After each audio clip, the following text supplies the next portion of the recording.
Welcome back to the deep dive. So, when you get a stack of internal corporate documents, you're usually bracing yourself All for right. spreadsheets, quarterly projections. Or some really dry HR memo about the break room refrigerator policy. Exactly. But this stack we have today from the Blossom Society, or TBS, it's completely different. It feels less like a business plan and, I don't know, more like a psychological diagnosis of the entire modern dating scene. It really does. I've read a lot of these strategy decks, and they usually try to soften things, use a lot of jargon to hide the real problems. Yeah. This one it starts with a bang. Right. The CEO opens this internal memo to his senior team with a phrase that, frankly, you hear whispered, but you never see written down. He calls it an uncomfortable truth. A very direct opening. And that truth, according to him, is that on most dating apps, single men are structurally cast as the problem. Yes, and he's not just saying some men behave badly. He's making a much bigger structural point. Yeah. Memo says men on these platforms are associated with poor behavior, entitlement, low effort. And because of that, women show up already guarded, tired, or already halfway out the door. Which is a massive design challenge. I mean, if you're TBS, how do you filter out the bad actors without alienating the decent guys? Because that's a real risk, right? Yeah. He points it out. If you put up too many walls or treat every guy like a potential villain, a good man just looks at that and thinks, Yeah, we go again. another lecture, another place where I'm guilty until proven innocent. Exactly. And that is the tension we're going to get into today. TBS is trying to solve this by completely rebranding their single men pathway. It's not just a background check. They're building what looks like a full-on educational curriculum, Yeah. accreditation system. It's a fascinating pivot, moving away from the idea of a dating app as just a marketplace. Where you shuck for people. Yeah, and moving towards the idea of dating app as a credentialing body. And the metaphor the CEO uses to explain this to his team is, and I did not expect this, it's a military one. The cap badge. Yeah. It makes sense when you see his background, but he says, you don't get the cap badge because you wrote a good bio. You earn it through standards, repetition, and humility.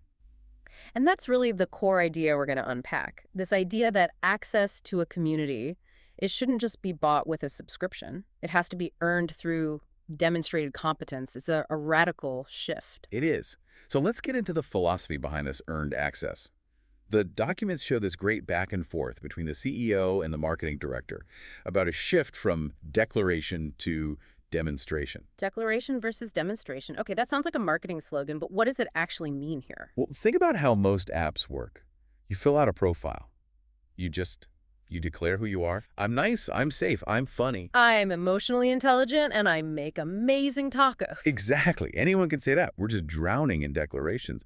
The marketing director argues they need to stop telling men they are safe and instead force them to demonstrate it. So it reframes the whole barrier to entry. It's not a wall that says keep out. It's a ladder that says climb up. I like that. A ladder, not a wall. It completely changes the psychology for the user. If I block you, you feel rejected. But if I tell you that you have to pass a test to get in, and that passing proves your high caliber, now you feel challenged. You might even feel motivated. Right. It appeals to that desire for status. The memo even calls the pathway a status signal. They want men to feel proud of earning this cap badge. Which, by the way, they're very clear is just an internal metaphor. Right. We'll get to the branding. But the logic is sound. If you earn it, it means you've performed under scrutiny. It separates you from the guy who just downloaded the app 5 minutes ago. But here's the problem, the big objection.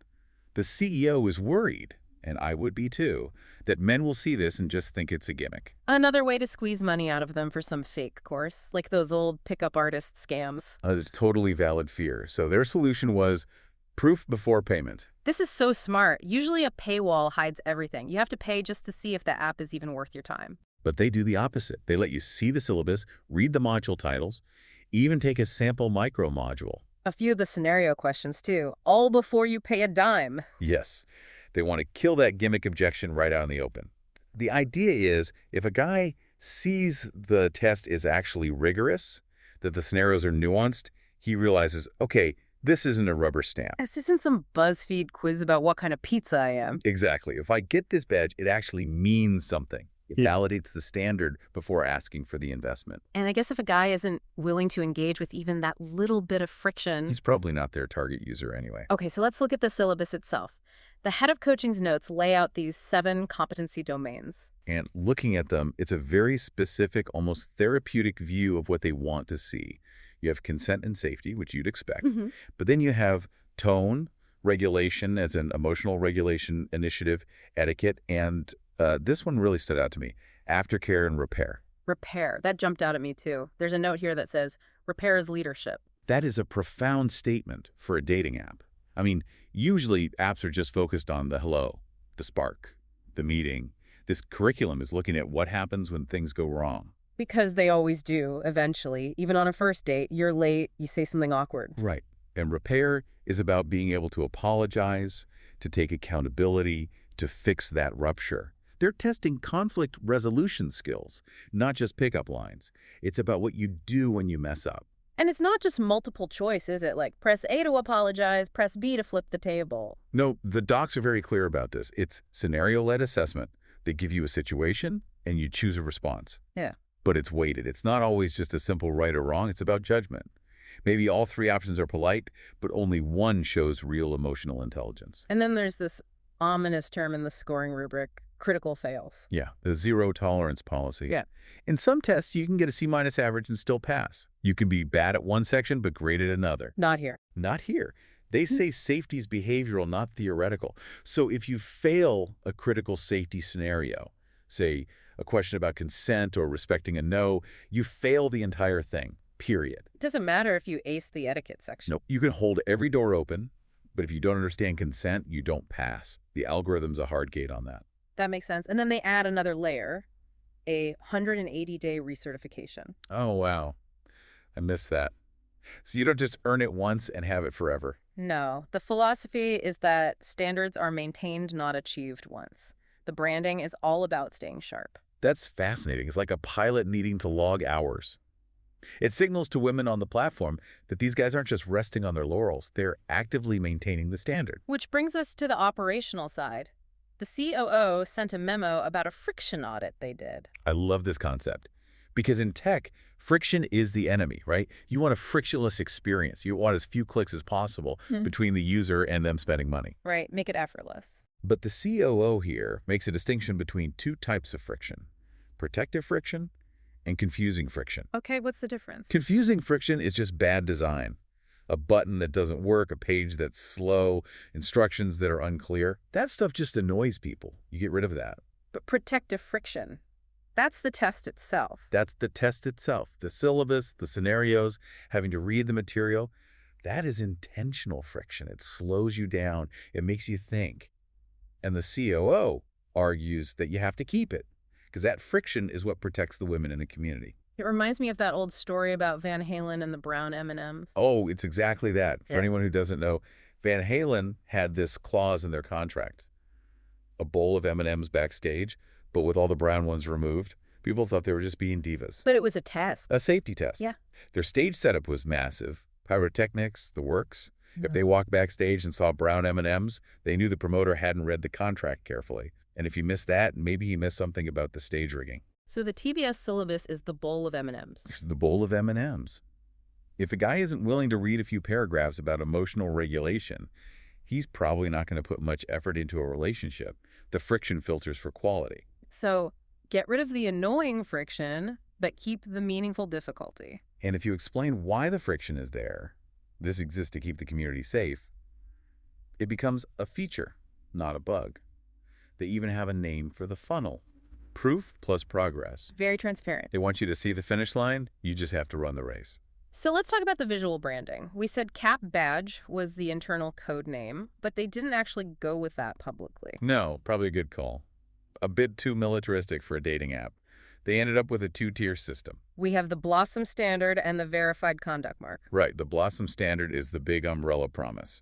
The marketing notes say Dusty Rose, a seal motif. It's meant to look premium, authoritative. And the Verified Conduct Mark is the thing you actually earn. That's the badge. It's leaf green with a check and a blossom. Why? Green signals safety. Go.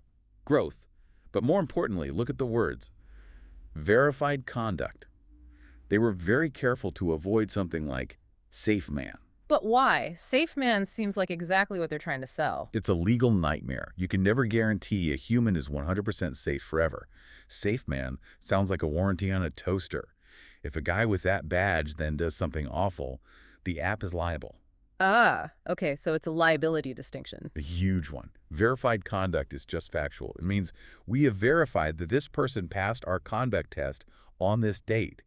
It claims nothing about their future actions, only their demonstrated behavior in the assessment. That is a very subtle but very important distinction. It also keeps it from looking too much like a video game. They explicitly say no level up animations. It needs to feel like a real credential, not an achievement you unlocked. Okay, that brings us to the final major shift in these documents, and this one is all about language. The CEO sends out a directive to replace one phrase that's everywhere in their copy. Women first. Right.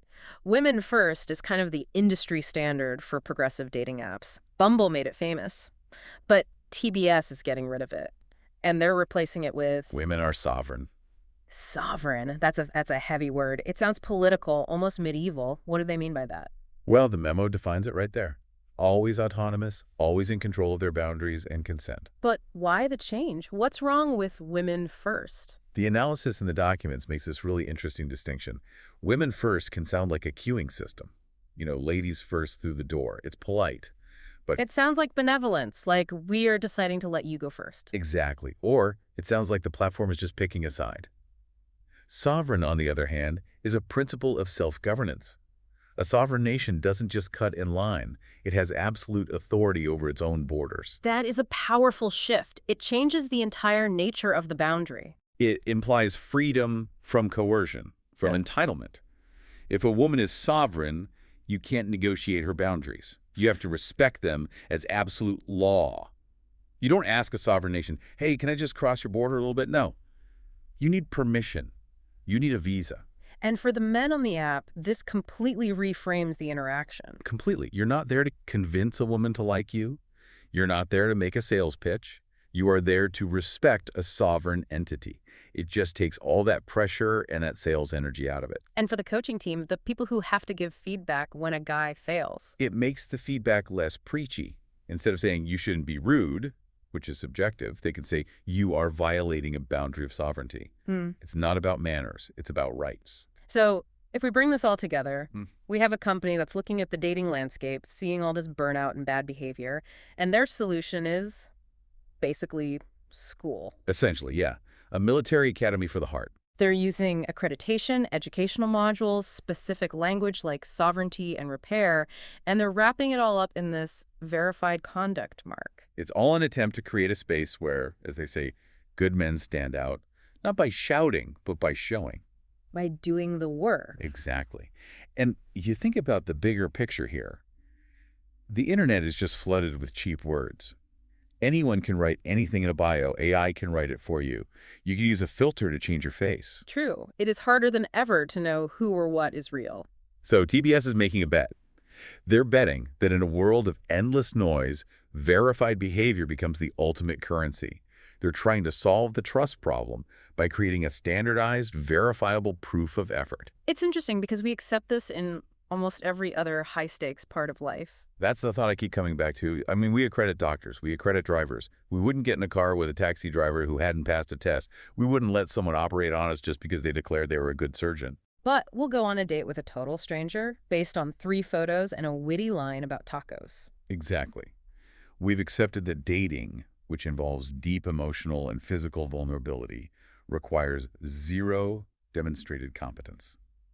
TBS is suggesting that maybe, just maybe, that era is ending.